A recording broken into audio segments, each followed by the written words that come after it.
Welcome back to my another mini vlog. এয়া আমি ৰাতিপুৱা 11:30মান বাজিছে এতিয়া আমি বালিহট্টলৈ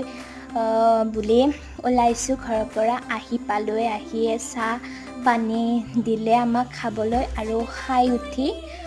আমি ভাবিছো ইয়াৰ কাষতে থকা গোপাল মন্দিৰ মানে বালিহট্ট সভা হোৱা মন্দিৰটো ইয়াৰ কাষতে আছে ভাইটিহঁতৰ লগত ময়ো খোজকাঢ়ি এনেকৈ গ'লো ইমান দূৰো নহয় ওচৰতে কাৰণে খোজকাঢ়ি গৈছোঁ তাৰ পাছত আজি বতৰটো খুবেই ধুনীয়া আছিল ইমান ৰ'দো দিয়া নাই বৰষুণ কিনকিনীয়া বৰষুণ দি আছে আৰু এনেকৈ যাই আমি মন্দিৰ পালোগৈ এনেকৈ মন্দিৰটোৰ পৰিৱেশটো খুবেই ধুনীয়া এনেকৈ দেখুৱাই দিছোঁ আৰু মন্দিৰৰ কাষতে থকা পুখুৰী এটা সেইটো পুখুৰী খুবেই ধুনীয়া দেখুৱাই দিছোঁ আৰু ইয়াত সভাখনৰ